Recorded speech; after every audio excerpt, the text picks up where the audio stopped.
Assalamualaikum warahmatullahi wabarakatuh. Waalaikumsalam warahmatullahi wabarakatuh. Alhamdulillahirrahmanirrahim. Wassalatu wassalamu ala asrofil anbiya'i wal mursalin wa ala alihi wa sahbihi ajmain, amma ba'du. Yang terhormat Ibu Kepala Sekolah SD Negeri 1 Taman Winangun, yang saya hormati Bapak Ibu guru beserta karyawan SD Negeri 1 Taman Winangun maupun SD Negeri 2 Taman Winangun. Puji syukur kehadirat Allah Subhanahu wa Ta'ala karena pada kesempatan siang hari ini kita dapat bertemu di dalam acara diseminasi budaya positif dalam keadaan sehat walafiat, tak kurang suatu apa. Tentunya sholawat serta salam senantiasa kita aturkan pada junjungan kita Nabi Agung Muhammad Sallallahu Alaihi Wasallam yang selalu kita nantikan syafaatnya di yaumil qiyamah. Amin amin ya rabbal alamin.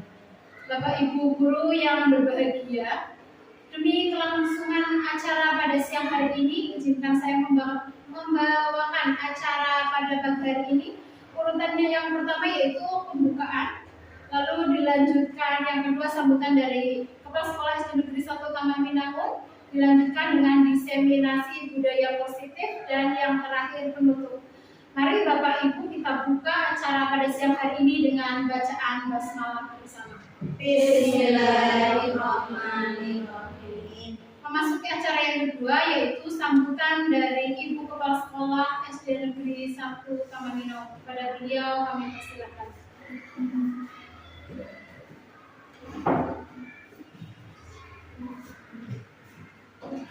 Assalamualaikum warahmatullahi wabarakatuh. Waalaikumsalam warahmatullahi wabarakatuh. Bapak Ibu guru yang saya hormati, alhamdulillahirobbilalamin, asyhadu alla ilaha illallah, asyhadu anna Muhammadar rasulullah wa rasuluh sallallahu alaihi wasallam. Yang pertama-tama marilah kita selalu panjatkan puji syukur kepada Allah, di mana pada siang hari ini kita masih dipertemukan dalam keadaan sehat, dalam keadaan tak kurang suatu apa dalam acara penyampaian diseminasi budaya positif. Dan selanjutnya marilah kita sholawat dan salam selalu kita junjungkan kepada Nabi besar kita Muhammad sallallahu alaihi wasallam dan kita syafaatnya di yaumil qiyamah. Allahumma amin. Bapak Ibu yang saya hormati, alhamdulillah pada siang hari ini kita melaksanakan kegiatan diseminasi budaya positif yang dilaksanakan oleh salah satu guru kita, yaitu Ibu Dita Oktavini Andriani sebagai calon guru penggerak angkatan 11. Mudah-mudahan nanti dalam penyampaian kegiatan pada siang hari ini bisa berjalan dengan lancar, tak ada suatu apa, dan nanti monggo untuk ilmunya kepada Bu Dita bisa menyampaikan atau menularkan kepada teman-teman yang lain, terutama bagi teman-teman yang belum mengikuti guru penggerak. Untuk angkatan selanjutnya mungkin juga masih dibuka, masih ada kesempatan bagi teman-teman yang lain untuk mendaftarkan diri supaya di SD kita bisa lebih selangkah lebih maju. Mudah-mudahan nanti bisa ilmunya ke Bu Dita bisa memberikan ilmu kepada beliau-beliaunya, kepada teman-teman atau rekan-rekan yang lain yang belum mengikuti CGP. Dan bagi teman-teman yang sudah CGP, monggo kita kerjasama untuk kegiatan atau SD kita ini untuk menjadi lebih maju. Ya, mungkin dari saya itu semangat kepada Bu Dita, mudah-mudahan acaranya bisa berjalan dengan lancar. Yang dari saya ada kurang lebih, maaf. Saya akhiri. Assalamualaikum warahmatullahi wabarakatuh. Waalaikumsalam warahmatullahi wabarakatuh. Terima kasih kami ucapkan kepada Ibu Kepala Sekolah SD Negeri 1 Taman Winangun. Kita lanjutkan acara yang kedua yaitu diseminasi budaya positif yang akan saya sampaikan sendiri. Sebelum kita mulai kegiatan pada siang hari ini, Bapak Ibu, saya ingin mengajak Bapak Ibu untuk games konsentrasi. Kan Bapak Ibu tuh seharian dari pagi sampai siang sudah banyak melakukan aktivitas. Jadi saya mau mengajak Ibu semua dan Bapak semua untuk merilekskan badan-badan. Nah, gamesnya namanya lakukan apa yang saya katakan. Silakan Bapak Ibu semuanya boleh sambil berdiri. Tadi gamesnya apa ya Bu? Oke, untuk peregangan pertama ya Bu, ayo kita regangkan tangan dulu. Ya, ikuti apa yang saya katakan deh. Masalah dia. Nah, terus kalau sudah silakan tangannya diangkat ke depan. Tangan ke depan, lalu ke atas. Lalu ke samping. Ke bawah. Gimana? Gampang kan Bu? Terus satu lagi. Tangannya ke depan. Terus ke atas. Oke, ke samping. Ke bawah. Sekarang tangannya ke atas, coba. Bu, atas Bu. Ayo tendang. Iya, yang tendang tuh sebagian besar sudah konsentrasi ya Bu. Terima kasih Bapak Ibu, silakan boleh kembali ke jadi. Iya Bapak Ibu.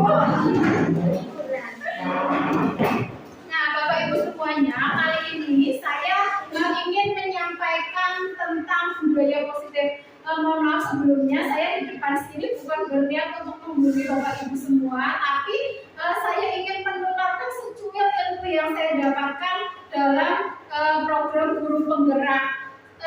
Dalam hati saya, memang saya terlepas dari ini adalah sebuah tugas dari CGP, tapi saya memang berkeinginan untuk menularkan kepada Bapak Ibu semua karena ilmu yang saya dapatkan ini ternyata sangat bermanfaat. Nah, kali ini saya akan menyampaikan tentang budaya positif. Kalau kita melihat ya kata budaya positif, menurut Bapak Ibu budaya positif itu apa?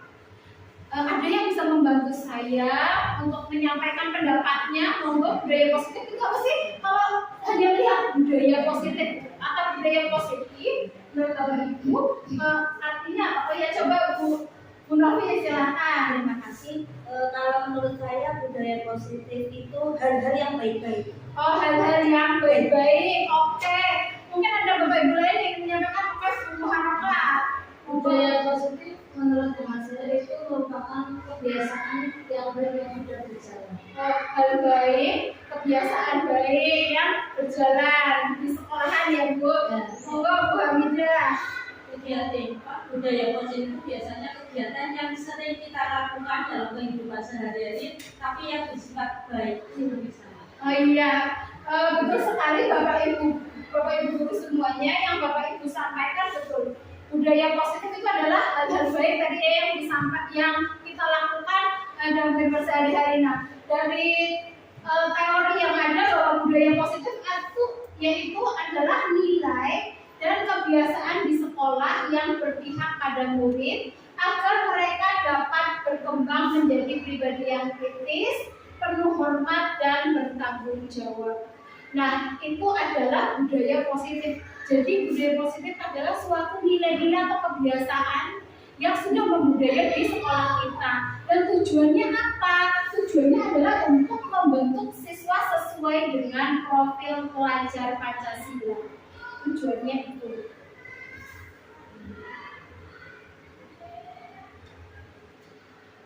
Nah, kita sebagai guru, kita harus dapat membuat suasana sekolah itu dalam suasana budaya yang positif. Dan untuk mewujudkan budaya positif tersebut, kita sebagai guru harus mempelajari dan memiliki nilai-nilai ini. Yang pertama, kita harus mempunyai perubahan paradigma belajar. Yang kedua, menerapkan disiplin positif. Lalu yang ketiga, menyusun keyakinan kelas atau sekolah. Yang keempat, mempelajari motivasi perilaku manusia. Yang kelima, memahami kebutuhan dasar manusia. Yang keenam, mengerti posisi kontrol guru. Dan yang terakhir, dalam penyelesaian masalah, menggunakan metode segitiga restitusi. Langsung saja saja saya masuki acara materi yang pertama, yaitu pembelajaran dengan paradigma baru. Pembelajaran dengan paradigma baru yaitu suatu pembelajaran yang dirancang berdasarkan prinsip pembelajaran berdiferensiasi. Pembelajaran berdiferensiasi itu ya bagaimana sih Bapak Ibu? Jadi pembelajaran berdiferensiasi itu adalah suatu pembelajaran, proses pembelajaran yang kita lakukan yang berpihak pada siswa, di mana kita harus dapat memenuhi semua kebutuhan belajar siswa. Kalau selama ini mungkin kita berpikir bahwa siswa kita adalah anak yang sama, punya kebutuhan yang sama, kita menjelaskan dengan cara yang sama, ceramah dengan semua anak. Nah, mulai saat ini kita harus mulai merubah paradigma kita atau cara pandang kita terhadap bagaimana proses pembelajaran yang kita lakukan. Yaitu salah satunya dengan melaksanakan pembelajaran berdiferensiasi. Bagaimana kita memetakan kategori kebutuhan belajar? Kebutuhan belajar itu tidak hanya dilihat dari tipe belajarnya ya. Mungkin selama ini yang kita tahu tipe belajarnya ada tipe belajar visual, ada yang tipe kinestetik, ada auditory. Tapi ternyata sebenarnya kategori kebutuhan belajar itu dibagi menjadi 3. Yang pertama, kita juga dapat mendiferensiasikan kesiapan belajar murid. Jadi pada awal sebelum kita melakukan pembelajaran, kita sebaiknya tahu nih kemampuan awal murid saya itu seberapa sih? A, B, dan C pasti memiliki kesiapan belajar yang berbeda. Nah, lalu yang kedua, kita juga harus memahami minatnya murid. Misalnya, kalau saya mengajar di kelas 4, saya kan ada materi teks narasi misalnya seperti itu. Kita harus memperhatikan, saya memperhatikan, oh si A ini senangnya tentang olahraga. Mungkin anak A ini saya berikan tugas tentang apa yang ada kaitannya teks narasi tapi tentang olahraga. Itu contohnya minat. Dan kita menyesuaikan minat anak-anak.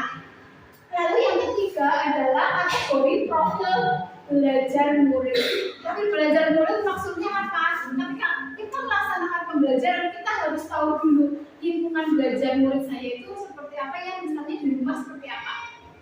Lalu yang kedua, budayanya seperti apa? Kita juga perlu menyesuaikan. Nah ini yang ketiga ini yang biasanya kita tahu gaya belajar. Kita juga harus memperhatikan.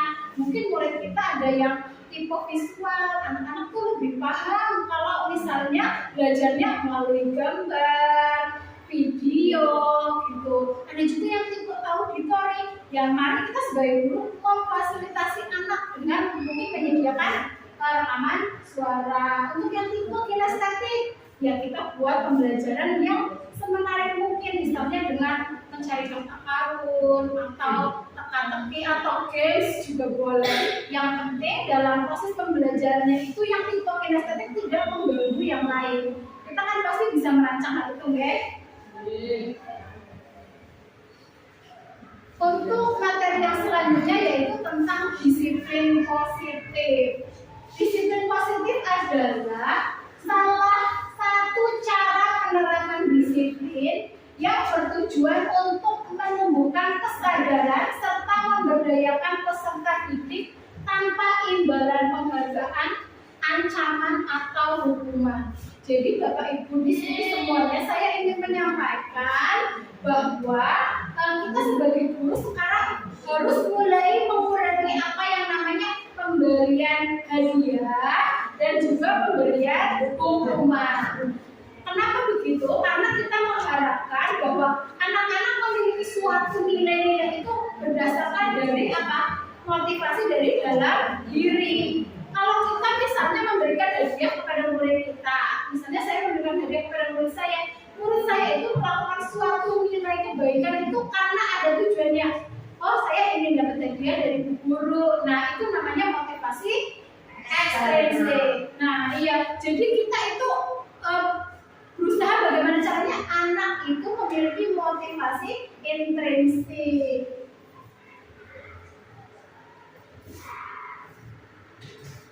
Nilai-nilai kebajikan apa sih yang dapat kita tanamkan kepada murid-murid kita?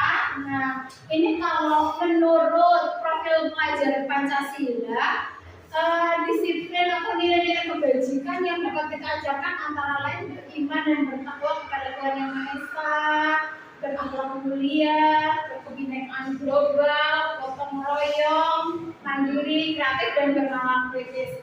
Selain pada profil pelajar Pancasila, ada Info Primary Years program juga di sini disebutkan beberapa nilai-nilai kebajikan, antara lain ada toleransi, rasa hormat, integritas, mandiri, menghargai, empati, terus kreatif, bekerja sama, percaya diri, komitmen. Kalau dari menurut keterampilan hidup atau life skill itu salah satu nilai kebajikan yaitu dapat dipercaya, lurus hati, pendengar yang aktif, tidak merendahkan orang lain, dan memberikan yang terbaik dari diri.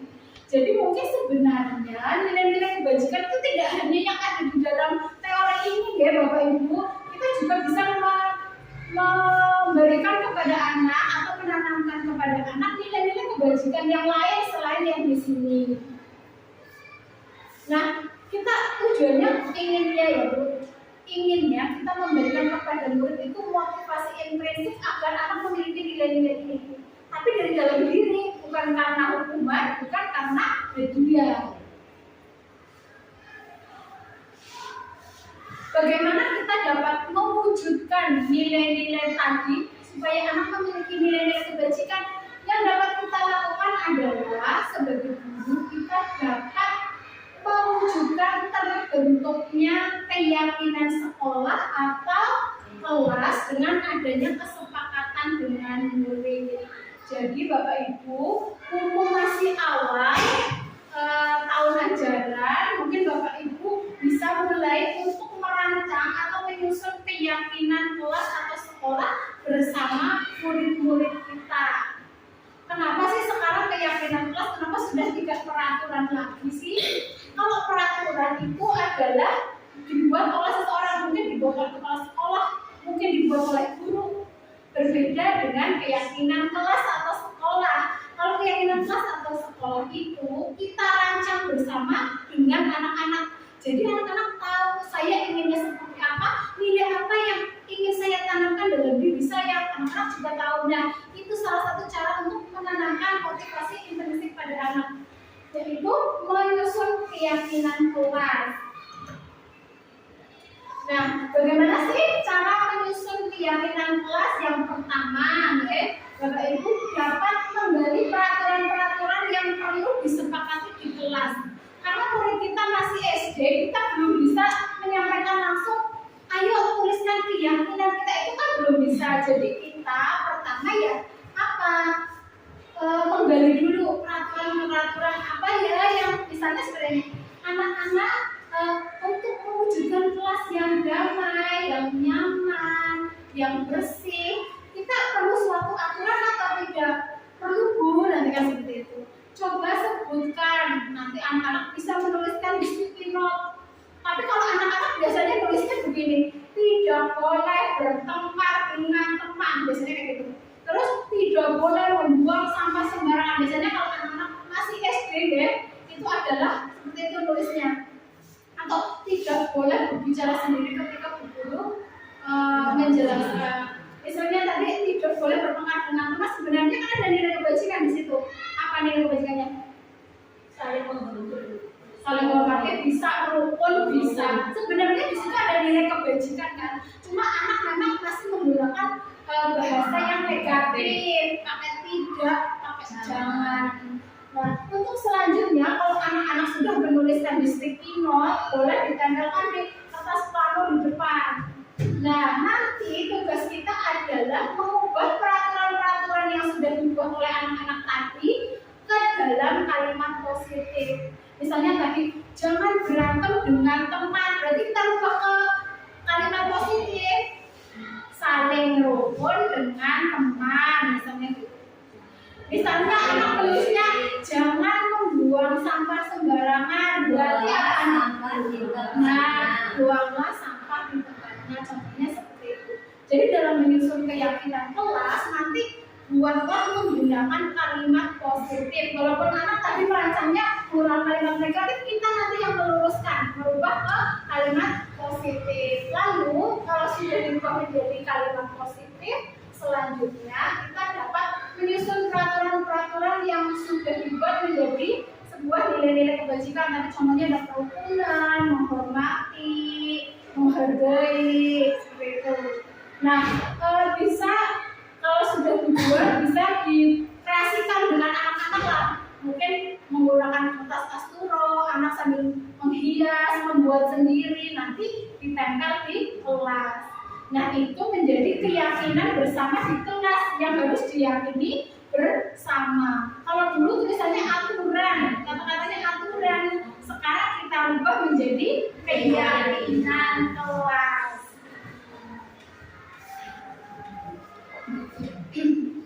Nah, Bapak Ibu, ini yang saya tampilkan di layar adalah contoh-contoh keyakinan kelas yang sudah jadi. Ini sudah dalam kalimat positif. Contohnya, bekerja sama menjaga kebersihan kelas.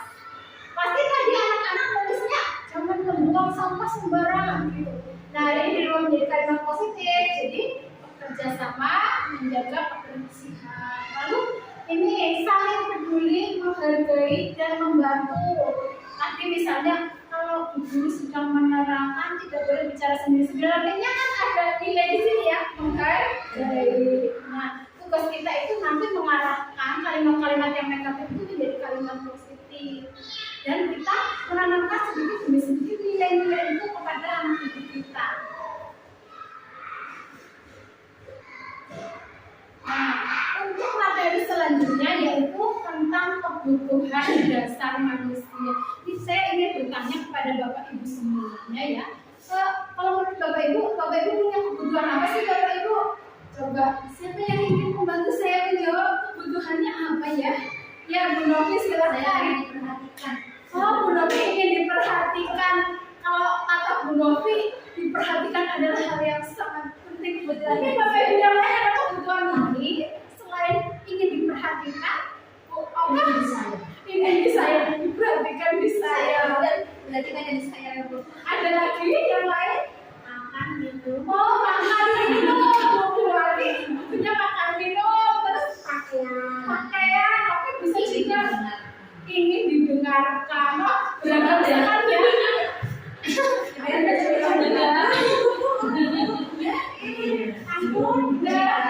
Ternyata banyak sekali ya Bapak Ibu yang kebutuhan kita. Namun Bapak Ibu, nah kita harus tahu dulu pengertian dari kebutuhan dasar manusia. Kebutuhan dasar manusia itu adalah segala sesuatu yang kita lakukan untuk mendapatkan apa yang kita inginkan. Itu namanya kebutuhan manusia, kebutuhan dasar. Tapi Bapak Ibu, menurut teori, ternyata kebutuhan dasar manusia itu ada 5. Yang pertama, bertahan hidup. Yang kedua, kasih sayang. Yang ketiga, penguasaan. Yang keempat, kebebasan. Dan yang kelima, kesenangan. Seperti yang tadi Bapak Ibu sudah sampaikan, tadi pokok ingin disayangi. Oh, berarti pokok sebenarnya masuk yang kedua. Iya, kebutuhannya pokok adalah tentang kasih sayang. Bu Novi tadi ingin dihargai, berarti masuk juga ke kasih sayang ya.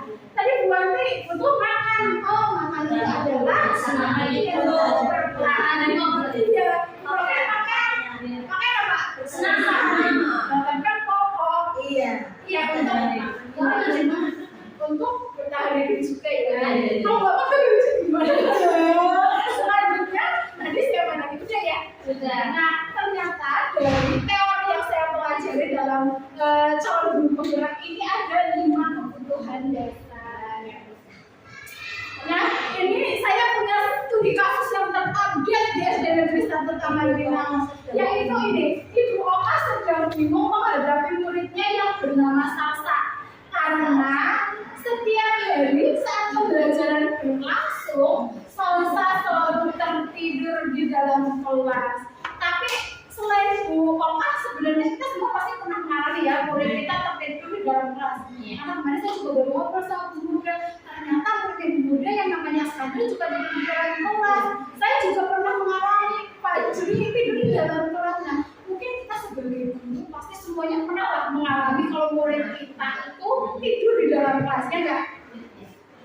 tapi sebagai guru, kita jangan marah-marah dulu. Kita harus tahu mengapa sih Mbak Salsa ini tidur di dalam kelas, Mas Fajri itu tidur di dalam kelas, atau Mas Askandar itu tidur di dalam kelas karena apa? Karena kita sebagai guru yang bijak ya harus bisa apa kebutuhan dasar dari anak tersebut. Ini contoh Mbak Salsa ya, sebenarnya semua guru pernah mengalami, karena tapi ini yang terupdate jadi saya tuliskan di sini. Jadi ini ya, misal Mbak Salsa tidur, setelah bangun ditanya sama Bu Oka, Mbak Salsa, kenapa tadi kamu tidur? Salsa jawabnya, Salsa merasa ngantuk Bu, karena setiap malam pembantu ibu menyiapkan dagangan, berarti memang kebutuhan tidurnya Mbak Salsa tidak terpenuhi. Tadi malam, setiap malam Salsa harus sampai malam membantu ibunya. Nah, berarti kebutuhan dasar apa dari Mbak Salsa ini yang tidak terpenuhi menurut Bapak Ibu apa? Tadi kan kebutuhan dasar ada bertahan hidup, kasih sayang, kesenangan, penguasaan. Kalau tidak tidur itu berarti apa? Bertahan hidup. Iya betul sekali, berarti Bapak Ibu dan Kak. Lanjut lagi. Kalau Mbak Salsa alasannya yang kedua, Bu, saya itu tidur di kelas karena saya merasa senang menjadi pusat perhatiannya teman-teman. Salsa senang kalau kawan tidur temannya jadi memperhatikan Mbak Salsa. Nah, menurut Bapak Ibu kebutuhan dasar apa yang belum terpenuhi dari saya? Kasih sayang. Berarti Bapak harus menyayangi Mbak Salsa nih kalau misalnya alasannya ini ya.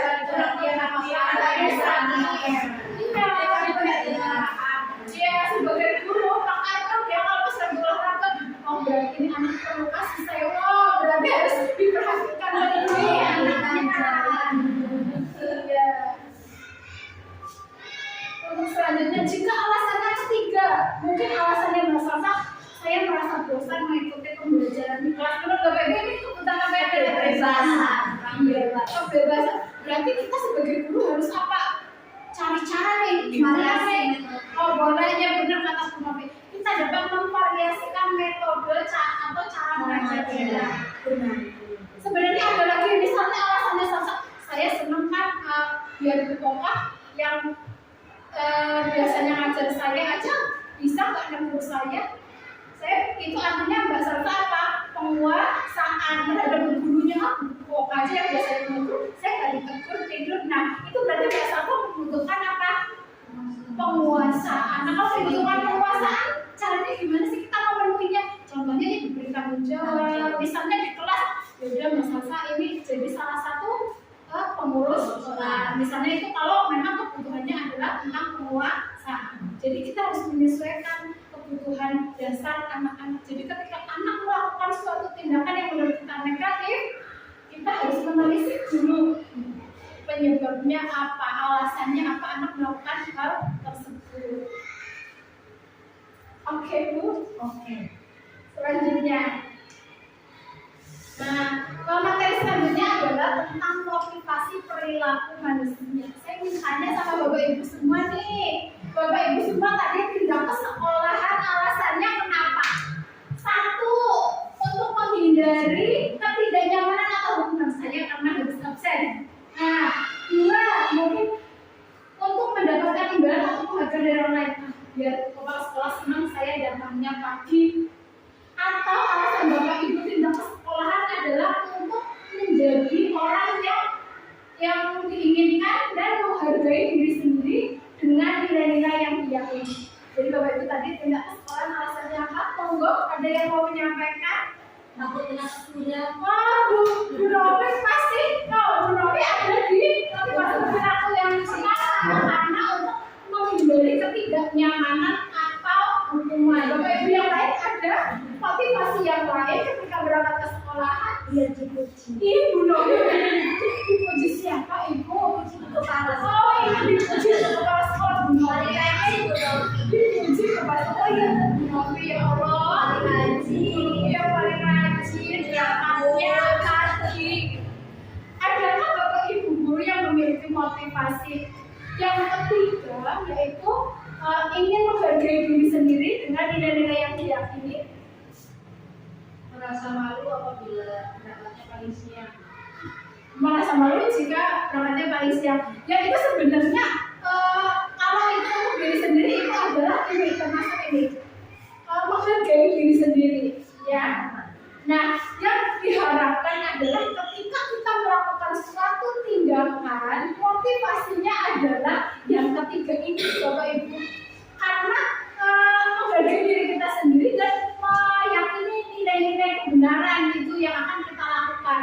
Tidak lagi karena menghindari ketidaknyamanan ataupun juga karena penghargaan dari orang lain.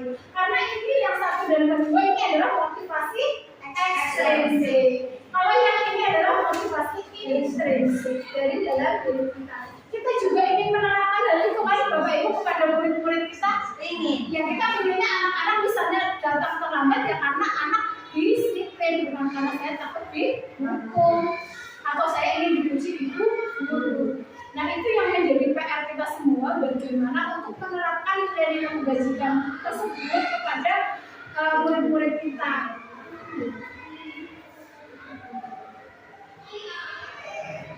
Untuk yang selanjutnya yaitu 5 posisi kontrol. Jadi menurut teori yang saya pelajari ada 5 posisi kontrol kita sebagai guru. Yang pertama itu sebagai penghukum. Yang kedua membuat merasa bersalah. Yang ketiga sebagai teman. Yang keempat sebagai pemantau. Yang kelima sebagai manajer. Mungkin kita sebagai guru sudah pernah menjadi kelima posisi kontrol ini mungkin ya, tapi nanti saya akan bahas lebih.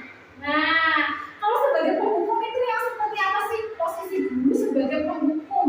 Ketika anak melakukan suatu perbuatan yang menurut kita kurang baik, tindakan kita terhadap anak tersebut bagaimana? Itu adalah posisi kontrol kita yang mengatur ya Bapak Ibu ya.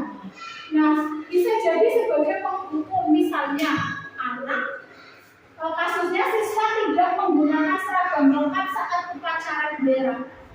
Jika kasusnya seperti itu, anak nggak lengkap nih pakaiannya. Kalau kita sebagai posisi kontrol sebagai penghukum, maka kita akan menyuruh anak didik kita, murid kita untuk hormat kepada bendera selama 1 jam, misalnya seperti itu. Nah, itu adalah posisi kontrol sebagai penghukum.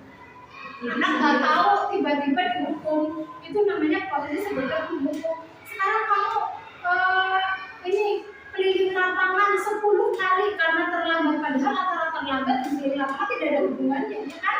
Nah itu kalau tidak ada kesepakatan di awal itu namanya kita posisi kontrolnya sebagai penghukum terhadap anak. Nah lalu yang kedua yaitu sebagai pembuat merasa bersalah. Siapa dari Bapak Ibu semua yang pernah mengatakan ini kepada murid kita?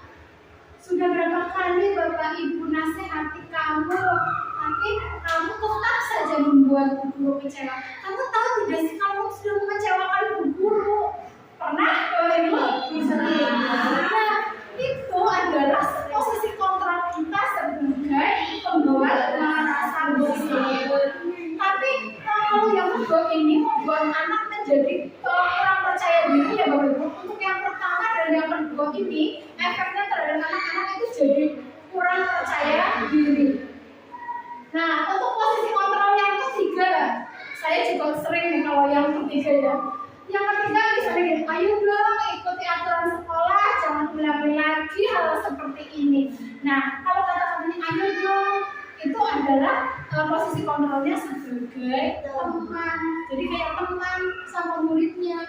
Yang itu bukan sesuatu yang negatif. Hanya saja kalau posisi kontrol sebagai teman itu ada efeknya. Ada efeknya apa? Misalnya saya di kelas 4 memposisikan diri sebagai posisi kontrol teman kepada murid saya. Murid saya kalau sama saya nurut.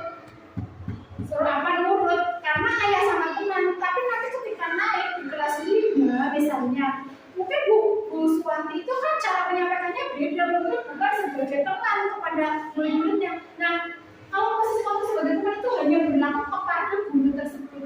Jadi tidak termotivasi dalam diri. Tapi aku kalau sama sama Bu Novi, misalnya Bu Novi itu pas kamarnya seperti itu, kalau sama Bu Novi nurut. Tapi dengan guru yang lain belum tentu kalau posisi kontrol sebagai teman. Untuk selanjutnya ada posisi kontrol sebagai pemantau. Contohnya, nah kamu sudah melanggar peraturan sekolah. Kamu tahu konsekuensinya apa? Datang terlambat pagi ini, kamu tahu konsekuensinya? Nah itu adalah sebagai pemantau. Biasanya pemantau itu ya Bapak Ibu, itu biasanya aturan kalau pemantau gitu. Terus bicaranya berapa?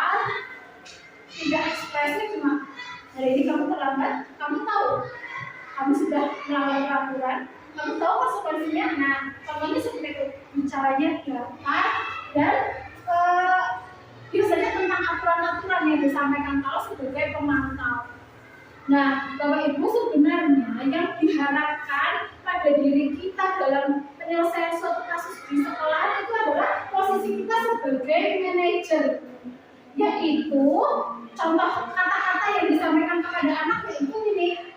Nah, apakah kamu tahu apa kesalahanmu? Misal seperti itu. Kira-kira kamu dapat memperbaiki kesalahanmu atau tidak? Jadi kita tanya kepada anak biar anak menemukan solusinya sendiri. Bagaimana menyelesaikan permasalahan yang mereka hadapi. Kita hanya membantu. Jadi Bapak Ibu semua dari terlima posisi kontrol ini, Bapak Ibu paling sering yang mana Bu? Pak? Teman, tapi teman. Membuat merasa bersalah, Bu Novi. Aku kan memantau sekali ya, Bu ya. Nah, ya kalau saya pun mungkin pernah lima-limanya ini ya dulu. Tapi yang diharapkan kita sebagai guru itu berposisi sebagai manajer. Kita dapat mengerti anak dan membantu anak menemukan solusi dari permasalahan yang mereka hadapi.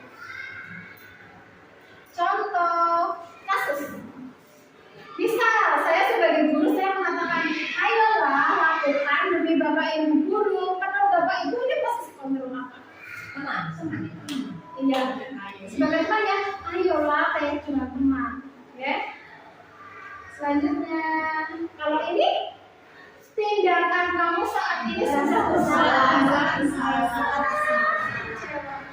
Tapi saya juga sering sebut. Tapi sekarang saya mulai belajar ya Bapak Ibu, belajar untuk menuju ke posisi kontrol sebagai manajer. Kalau ini apa Bapak Ibu? Apa rencanamu untuk menyelesaikan masalahnya? Betul Bapak Ibu berarti sudah paham tentang 5 posisi kontrol. Apa rencanamu untuk menyelesaikan masalah ini? Nah, dari pertanyaan pematik ini anak jadi berpikir gimana ya caranya saya menyelesaikan masalah ini, dan itu motivasinya dari dalam diri sendiri.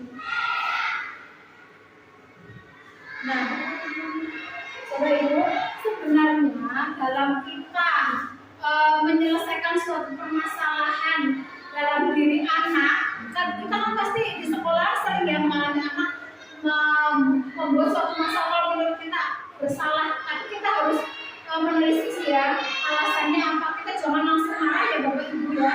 Kalau ada anak melakukan suatu tindakan yang menurut kita kurang baik, itu tadi karena apa? Yang tidak terpenuhi kebutuhan dasar. Kita harus menelisik itu dulu, apa kebutuhan dasar anak yang belum terpenuhi, dan kita harus menelisik juga alasan anak melakukan hal tersebut. Nah, sebenarnya mungkin di sekolahan kita biasa melakukan ini semua ya Bu. Hukuman, konsekuensi, restitusi. Mungkin restitusi baru ya Bapak Ibu, mungkin baru mendengar, baru mempelajari mungkin ya sebagian Bapak Ibu. Nah, apa sih bedanya antara hukuman, konsekuensi, dan restitusi? Kalau hukuman ini sifatnya begini, tidak terencana dan tiba-tiba. Misal anak datang terlambat, itu sekarang kamu keliling lapangan 7 kali. Nah, itu namanya hukuman. Karena secara spontan, langsung, tidak ada ngomong-ngomongan atau diskusi dengan anak, langsung dihukum. Itu contoh hukuman. Terus murid tidak tahu apa yang akan terjadi, nggak tahu. Murid aja nggak ada bayangan setelah datang terlambat mau diapakan.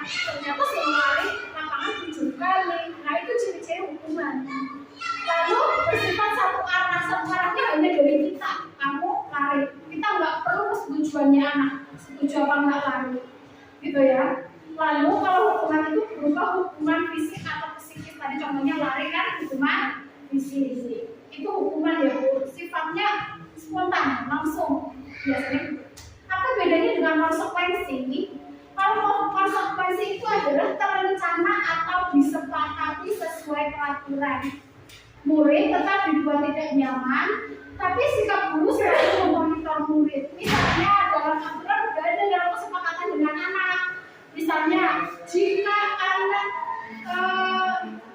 yang datang terlambat atau tidak membawa buku, maka anak dihukum untuk piket, bukan dihukum, tapi sudah ada kesepakatan dengan anak-anak. Ini jika anak-anak ada yang tidak membawa buku, kira-kira anak-anak mau tindakan apa? Mungkin anak-anak ada yang jawab piket selama 1 minggu. Kan hampir sama dengan hukuman, ya kan? Sama-sama melakukan suatu tindakan. Hanya saja kalau konsekuensi itu adalah sudah disepakati sama muridnya, jadi muridnya udah tahu, oke, kalau aku nggak bawa buku, aku akan piket selama 1 minggu. Ya Bapak Ibu, itu bedanya hukuman dengan konsekuensi. Berbeda lagi. Nah, ini kalau restitusi adalah yang diharapkan dilakukan seorang guru. Restitusi itu contohnya apa? Proses menciptakan kondisi bagi murid untuk memperbaiki kesalahan. Jadi anak gimana caranya memperbaiki kesalahan? Melalui apa sih? Melalui apa Bu? Dialog atau melalui diskusi dengan anak dulu.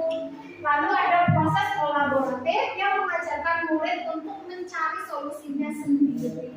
Contoh ya Bu, waktu itu kan di sekolah kita pernah ada kasus yang Mas Rizky apa ya, yang memecahkan kaca di kelas 5 ya, memecahkan kaca jendela kelas 5. Kalau kita memberikan hukuman itu artinya gini, guru tidak mau tahu, pokoknya besok 3 hari lagi kacanya sudah harus kembali seperti semula, sudah dipasang, itu namanya hukuman.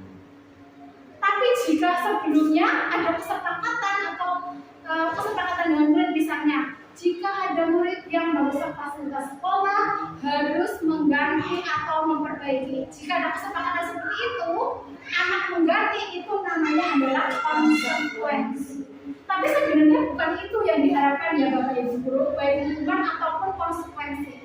Nanti Bapak Ibu guru berpikir, restitusi berarti anak tidak ada hukuman, bukan berarti seperti itu ya Bapak Ibu. Tapi anak itu menemukan solusinya sendiri. Misalnya waktu itu kejadian sama Mas Rizky, mungkin Bu Aminah bisa bertanya, Mas, ini kacanya seperti ini, kamu ada solusi nggak untuk memperbaiki keadaan ini? Kaca ini penting loh Mas, untuk keamanan di kelas ini. Kalau kacanya bolong nanti orang bisa masuk. Dan nanti Mas Rizky-nya itu punya ide sendiri, guru saya akan mengganti guru sama teman saya yang tadi memecahkan, saya mau iuran, nggak apa-apa. Itu tapi kan melalui proses restitusi. Walaupun akhirnya anak juga mengganti juga kan, baik dengan cara yang pertama menghukum ataupun konsekuensi ataupun restitusi, sama-sama anak mengganti.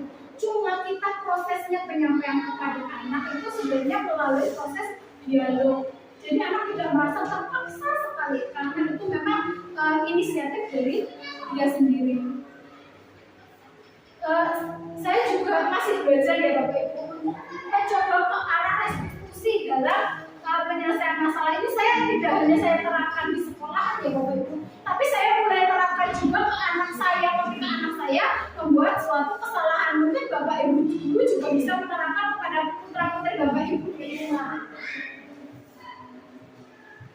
Nah, untuk selanjutnya, misal ada sebuah kasus di Bapak Ibu, kita itu diharapkan untuk dapat menyelesaikan permasalahan itu dengan cara segitiga restitusi.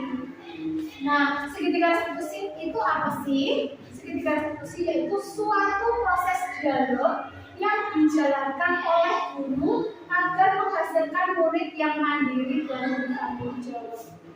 Ini kita harus ada dialog dulu. Kita harus ada dialog dulu dengan murid kita.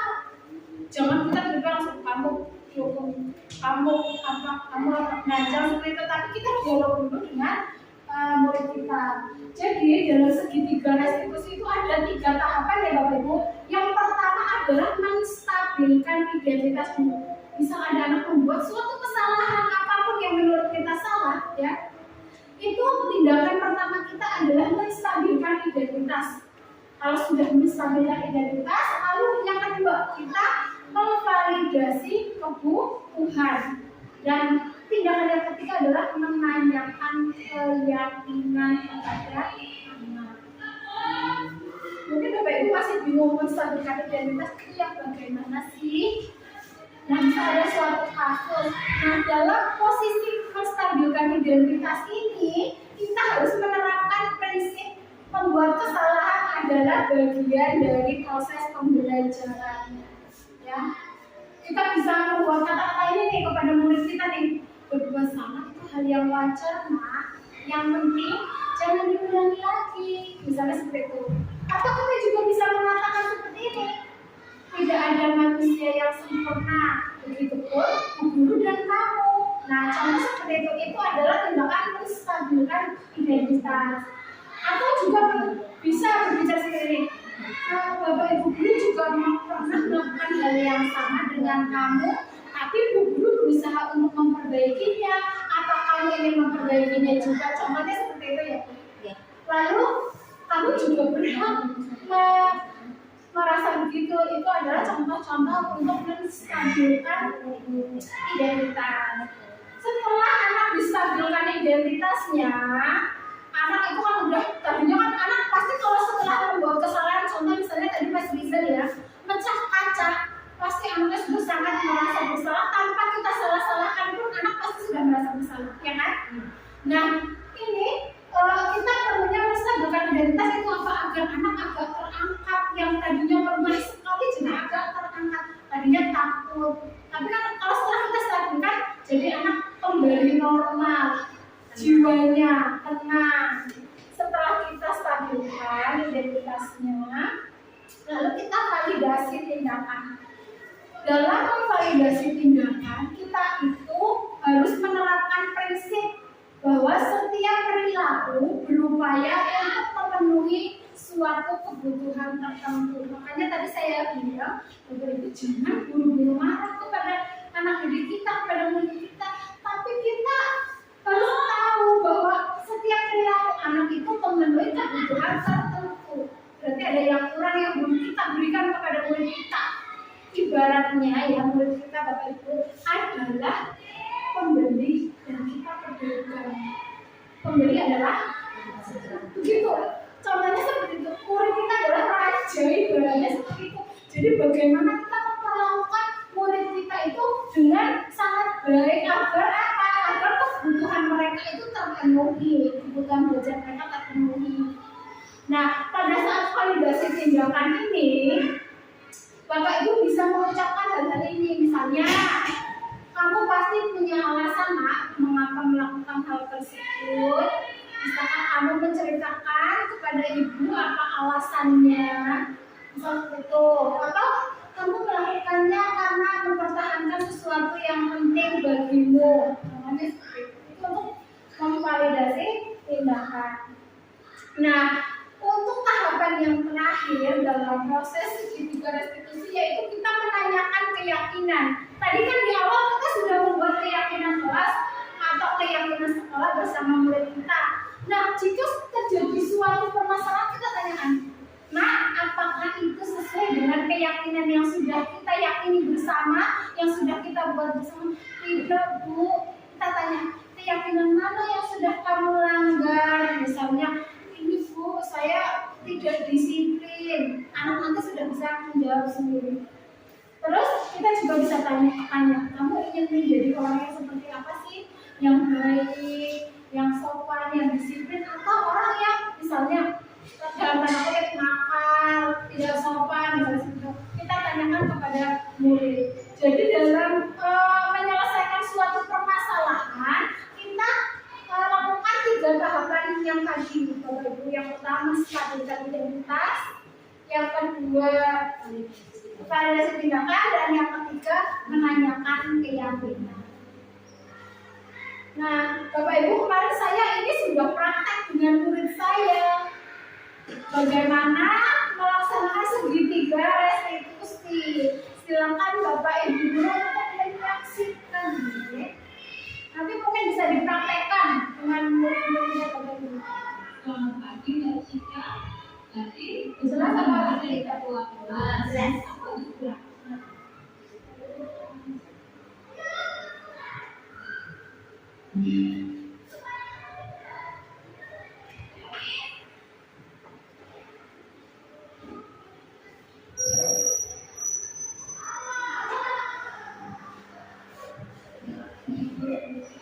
Selamat pagi Mbak Cika. Tadi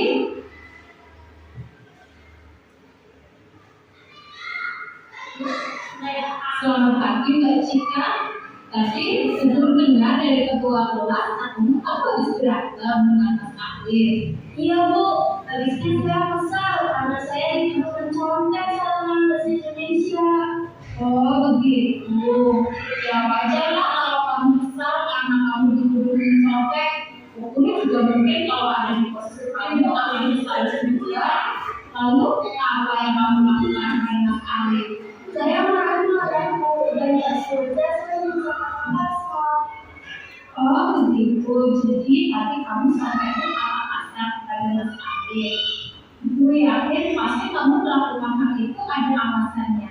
Coba dulu ingin tahu kenapa sih kamu sampai berkata kasar kepada Mas Alif? Ya lalu bagaimana saya tidak marah? Saya kan sudah belajar semalam, tapi saya malah dituduh contek. Ya wajar sih kalau kamu sampai berkata kasar, tapi Ibu sangat menghargai kamu loh Mbak Cika. Kamu bisa mengontrol emosi kamu sehingga kamu tidak melakukan hal yang lebih parah daripada itu, seperti misalnya memukul Mas Alif. Tapi apakah tindakan yang kamu lakukan itu sudah sesuai dengan keyakinan di sekolah kita? Tidak perlu. Menurut kamu keyakinan sekolah kita yang mana yang kamu langgar? Harus satu sama lain dulu. Menurut Mbak Cika, kerukunan itu adalah hal yang penting apa bukan? Tentu saja penting. Menurut kamu, keyakinan apa yang harus kamu lakukan ketika kamu sedang marah? Saya seharusnya lebih bersabar ketika saya marah. Apakah Mbak Cika bersedia untuk memperbaiki keadaan ini? Saya bersedia Bu. Lalu Mbak Cika, apakah yang akan kamu lakukan untuk memperbaiki keadaan ini? Saya akan meneruskan dan jika ada yang melakukan hal seperti ini, saya akan melaporkan kepada Bapak itu. Baiklah, kalau begitu Mbak Cika, berarti kita sudah menemukan solusi dari permasalahan yang Mbak Cika. Tetap semangat ya Mbak Cika. Sekarang Mbak Cika boleh kembali ke kelasnya Mbak Cika. Baik Bu, terima kasih.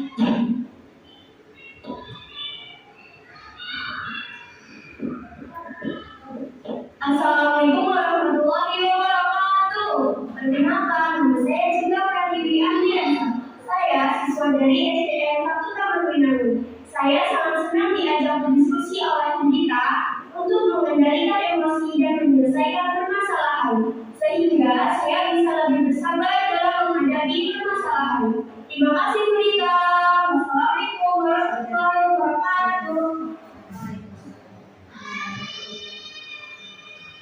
Nah, demikian Bapak Ibu tadi contoh penyelesaian masalah dengan menggunakan segitiga restitusi. Tadi saya pertama melakukan apa? Yang tahap pertama menstabilkan identitas. Tadi saya sampaikan bahwa membuat kesalahan adalah hal yang wajar. Semua orang pernah melakukan kesalahan. Lalu yang kedua yaitu memvalidasi tindakan. Saya tahu, bahwa kamu pasti melakukan hal ini memiliki suatu alasan. Maka kamu menceritakan kepada bu guru apa sih alasan kamu melakukan hal ini? Itu adalah untuk memvalidasi tindakan. Pasti anak itu melakukan sesuatu ada alasannya. Tadi sudah. Lalu yang terakhir adalah menanyakan keyakinan. Tadi saya sempat bertanya kepada murid saya. Jadi keyakinan apa yang sudah dilanggar itu. Nah, jadi dalam penyelesaian masalah Bapak Ibu, kita diharapkan sebagai guru dapat menyelesaikannya dengan ini ya Bu, segitiga restitusi. Mari Bapak Ibu semuanya, sekarang mulai kita tinggalkan itu yang namanya hukuman kepada anak atau mengherding atau menyerang secara psikis ataupun secara fisik. Mari kita mulai tinggalkan hal tersebut dan sekarang kita menuju kepada segitiga restitusi dalam semua penyelesaian masalah. Tapi Bapak Ibu ya, nanti Bapak Ibu jangan salah paham ya bahwa nanti semua permasalahan itu diselesaikan dengan segitiga restitusi. Tidak ya Bapak Ibu ya, kalau memang itu masalah kriminal tidak harus diselesaikan dengan segitiga restitusi. Kita dapat meninjak tahapan yang lebih tinggi. Misalnya memang itu kasus kriminal ya, kita serahkan kepada yang berwajib. Jangan karena itu walaupun tindakan kriminal tapi kita selesaikan dengan segitiga restitusi, tidak. Misalnya anak memang sudah kelakuannya melampaui batas, itu adalah tindakan kriminal, maka sebaiknya kita adalah melaporkan kepada yang berwajib, tidak selalu dengan segitiga restitusi. Kalau memang perbuatannya sudah sangat melampaui batas. Nah, Bapak Ibu, untuk yang terakhir ini, saya punya kasus Bapak Ibu. Saya ingin Bapak Ibu salah dua Bapak Ibu untuk mempraktekkan segitiga restitusi. Jadi saya punya kasus ya, Mas Arka ini sering terlambat datang ke sekolah sehingga tertinggal banyak materi pelajaran. Setelah dipelajari lebih dalam, ternyata Mas Arka itu setiap malam bermain handphone hingga larut malam sehingga setiap hari bangunnya kesiangan. Saya mau minta tolong Bapak Ibu, silahkan siapa Bapak Ibu yang mau mempraktekkan segitiga restitusi pada kasus ini. Ayo Bu Oka, boleh silakan Bu Oka. Saya minta bantuan sama Novi sebagai Arka mungkin ya. Ya boleh. Maju nomor di sini Ibu. Ya boleh di depan lah Bu, biar Bapak Ibu yang lain lihat. Saya pakai ini ya. Ya.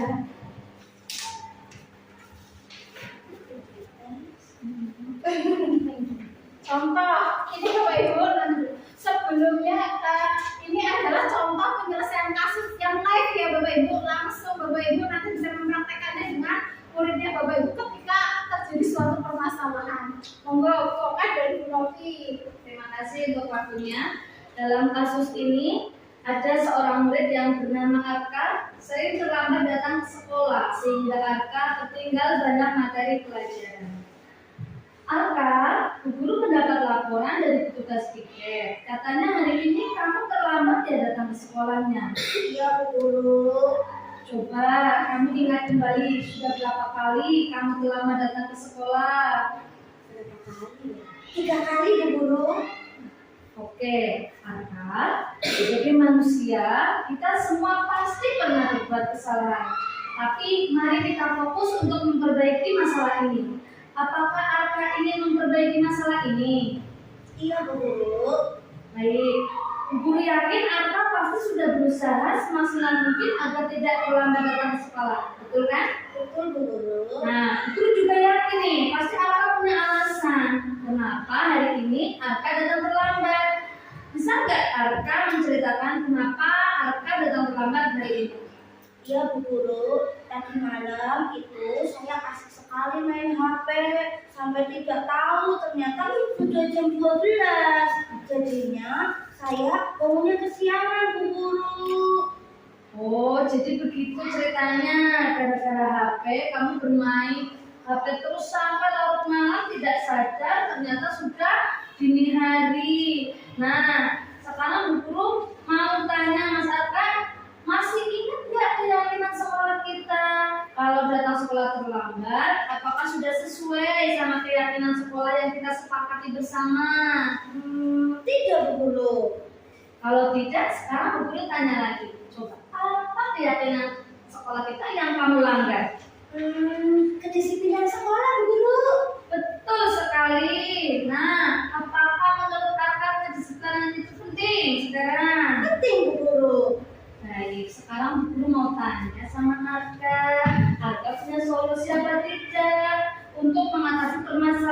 kedisiplinan yang Arka sudah langgar. Tindakan apa yang akan Arka lakukan untuk kedepannya? Kira-kira untuk solusi masalah Arka ini apa?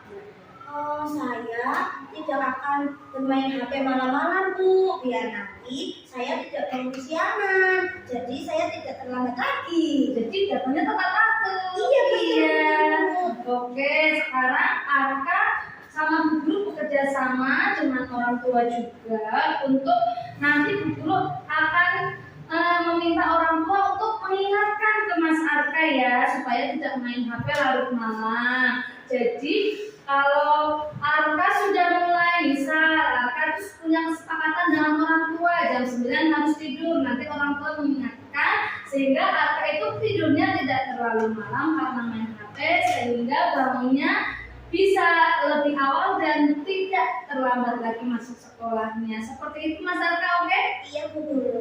Oke, baik Mas Arka. Saya Bu Guru kira permasalahan kita sekarang sudah bisa kita selesaikan bersama. Mas Arka boleh kembali ke kelas. Terima kasih, Bu Guru. Oke, sama-sama Mas Arka.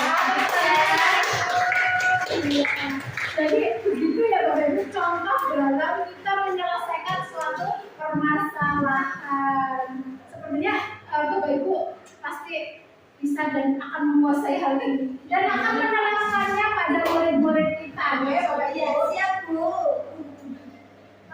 Sepertinya hanya itu yang dapat saya sampaikan pada diseminasi budaya positif ini. Langsung saja saya tutup kegiatan siang hari ini dengan bacaan hamdalah bersama. Alhamdulillahirabbil alamin. Wassalamualaikum warahmatullahi wabarakatuh. Waalaikumsalam.